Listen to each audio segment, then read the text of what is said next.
बीज है नियोग परंपरा। हाँ है ना। हाँ। तो ये महाभारत में देखा मैंने कि महर्षि जो वेद व्यास थे, कभी बोलते हैं। मुनि जी आपसे एक प्रश्न है।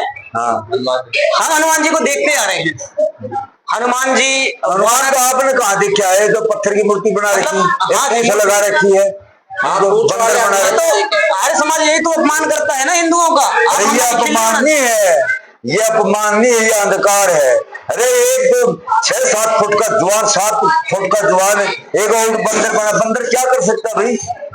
बंदर तो मनुष्य योनि अलग है, पशु योनि में है। तो कुछ ऐसे भी तो कहते हैं ना कि वो प्रजाति थी, वानर प्रजाति नहीं, बंदर का जुबान नहीं होती है। बंदर में मनुष्य में कितना फर्क हुआ देखिए, उसका भोग अलग है और जन्मना भी अलग है। उसके जानते सारा शरीर पर बाल होते हैं, मनुष्य का सिर पर होते हैं। उसके बाल बढ़ते नहीं, मनुष्य के बाल बढ़ते हैं। उसके बालों का रंग नहीं बदलता, मनुष्य का बालों का रंग बदलता। उसका पूंछ होती है, मनुष्य का पूंछ नहीं होती है। मनुष्य का मूछ होती है, उसका मूछ नहीं होती। समझा ने? यहाँ ये मत्था ये भी नहीं होता उसका, यहीं से सर हो जाता है उसका। वो 4 पैरों पर चलने वाला, मनुष्य 2 पैरों पर चलने वाला।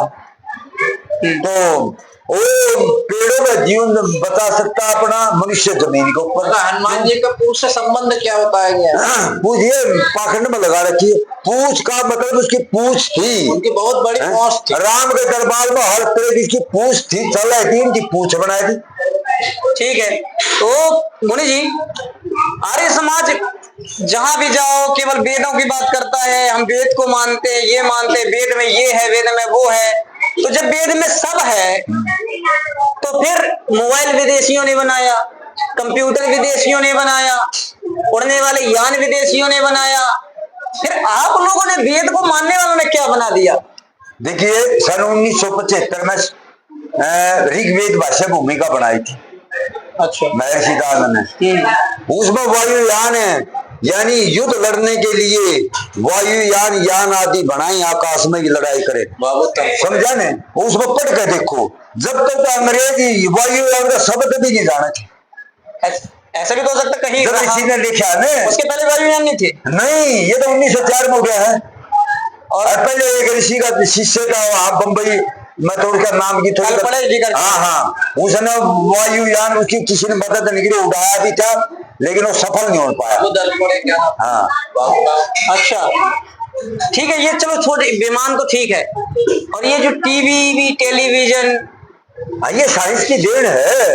लेकिन नो बताओ, जब वेद को पढ़े नहीं रहा, समझ लेने वेदों को महत्व नहीं दे रहा, तो ये वेद को अपने आप बनाएंगे तो पढ़ो तो सुबह सारा ज्ञान विज्ञान भरा। अच्छा, आप लोगों के पास वेद, आप लोगों के पास महान महान ग्रंथ, फिर भी आप लोग मतलब हम लोग 800 साल गुलाम मुसलमानों के, और वो अंग्रेज जिनके पास कुछ नहीं है, जिनको आप लोग कहते हैं कि वो नंगे घूमा करते थे जब हमारे यहाँ व्यापारों के बिजनेस चला जाते थे, कपड़ों का व्यापार चलता था। ये ऋषियों ने लिखा है।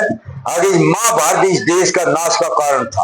महाभारत के बाद बड़े बड़े बलवान और विद्वान आदमी मार के पंडितों ने एक समझती करके ने किसी का पढ़ने का अधिकार नहीं दिया है। शूद्र को पढ़ने का अधिकार नहीं, औरत को पढ़ने का अधिकार नहीं। क्षत्रिय तुमने लड़ाई करनी, क्या पढ़ कर करना है, वैसे तुमने पढ़ना क्या, थोड़ी गणित सीख लो, वैसे आप कहता तुमने पढ़ के क्या करना। फिर आप भी नहीं पढ़े। सबसे बुरा कर्म तो ये हुआ कि आप नहीं पढ़े। जो आप भी पढ़ लेते ने, फिर भी इस देश ने ये दुख नहीं देखने पड़ते, ये आप भी नहीं पढ़े। विद्या पढ़ने में बहुत मेहनत करनी पड़ती है। इनकी तो सर बनवा के नहीं है, पुराण है, इनको बहकाए जाते नहीं पढ़े। अपनी जीविका चलाने का मतलब था उनकी पढ़ाई से कोई विद्या नहीं, विद्या के बिना देश महान नहीं बन। नहीं तो आर्य समाज दयानंद जी को मानता है, और दयानंद जी की बहुत बुरी आदत थी।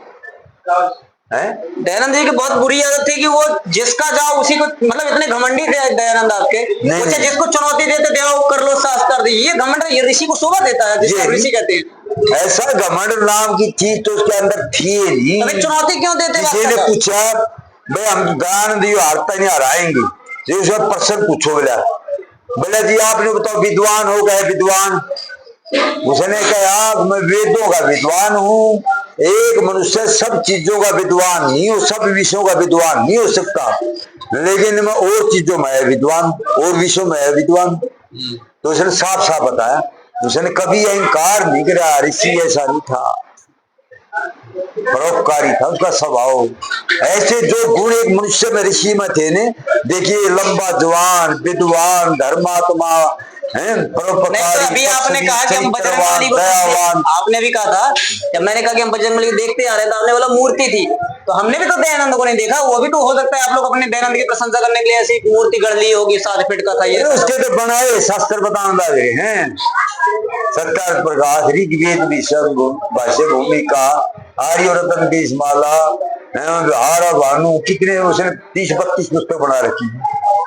अच्छा, तो ये भी तो हो सकता है वो, अब आप लोग कहते हो दिन भर बिजी रहते थे, इतने सारे ग्रंथ भी लिख देना या गौ सेवा का काम भी करना, गुरुकुल भी चलाना, प्रचार भी करना, दंड बैठक मारना, ये कैसे संभव है? व्यक्ति 3 बजे खड़ा होता था, उसका नियम था 3 बजे, 9 या 9:15 बजे सो जाता था वो। तो उठ कर ने बस भ्रमण करा और संध्या उपासना करके ने फिर कहीं प्रचार करना, तो वहां ज्यादा नहीं तो फिर की कलम ही चले थी, लिखते ही चले थी, और उसने और कोई काम थोड़ा था, या तो उसकी कलम थी या प्रचार था बस। और संत रामपाल जी महाराज तो ये कहते हैं कि सुल्फा खींचता था। नहीं, भी था। ये तो एक वे बिचारी आदमी का ऐसे आदमी की बात मान लेंगे हम, सामान्य उनको तो आर्य समाजियों ने देखे कितने परिक्रम करे, आर्य समाजियों षड्यंत्र के तहत फंसाया गया ना रामपाल जी को। नहीं झूठ है ये, जो जज और फैसले की आर्य समाजी थी। हाँ, मैं सुना हूँ आर्य समाजी था कोई। नहीं संत रामपाल जी कितने मानते वो, कितने लोगों को? संत नहीं, संत ऐसे थोड़े होता है जैसे वो है।